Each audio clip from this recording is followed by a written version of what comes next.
নমস্কার বন্ধুরা, আশা করছি তোমরা সবাই ভালো আছো। আজকে আমি তোমাদের জন্য ফ্লাওয়ার ডিজাইন নিয়ে এসেছি, ক্রস স্টিচের একটি ফ্লাওয়ার ডিজাইন। আর তোমরা আমার চ্যানেলটিতে নতুন হলে অবশ্যই আমার চ্যানেলটিকে সাবস্ক্রাইব করো আর পাশে থাকা বেল বাটনটিকে প্রেস করো। তো চলো এবার আমরা ডিজাইনটি দেখে নেব। ডিজাইনটি আমি আগে থেকে তৈরি করে রেখেছি। তো প্রথমে তোমরা সেন্টারটি তৈরি করে নেবে, যার জন্য 1 2 3টে ক্রস স্টিচের 3টে লাইন করবে লম্ব বরাবর। দেখো 3টে ক্রস স্টিচের আবার লাইন, আবার 3টে ক্রস স্টিচের লাইন।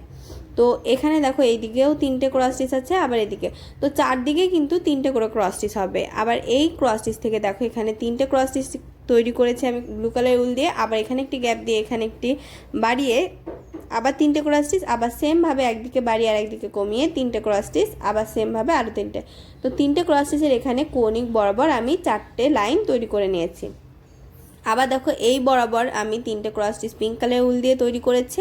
আবার নিচে একটি কমিয়ে ওপরে একটি বাড়িয়ে 3টে ক্রস স্টিচ, আবার নিচে কমিয়ে ওপরে বাড়িয়ে 3টে ক্রস স্টিচ, আবার সেমভাবে। তো 3টে ক্রস স্টিচের এই দিকেও আমি 4টে ক্রস স্টিচের লাইন তৈরি করেছি, 3টে ক্রস স্টিচ করে আর কৌণিক বরাবর। এদিকে দেখো আবার সেমভাবে পিঙ্ক কালার আমি ইউজ করেছি, আর এখানে 3টে ক্রস স্টিচের গ্যাপ হবে কৌণিক বরাবর, আবার 3টে ক্রস স্টিচ এভাবে করে 4টে ক্রস স্টিচ তৈরি করেছি।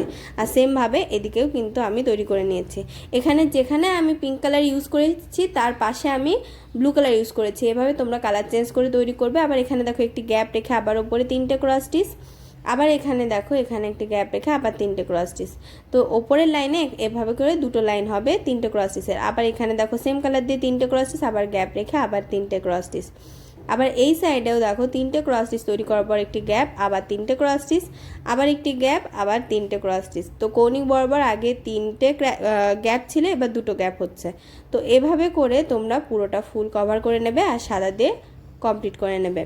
তো ডিজাইনটি তোমাদের কেমন লেগেছে কমেন্ট বক্সে জানাতে ভুলবে না। জানাবে কোন ধরনের ডিজাইন দেখতে চাও। আর ভিডিওটি ভালো লাগলে লাইক শেয়ার করবে এবং অবশ্যই আমার চ্যানেলটিকে সাবস্ক্রাইব করবে।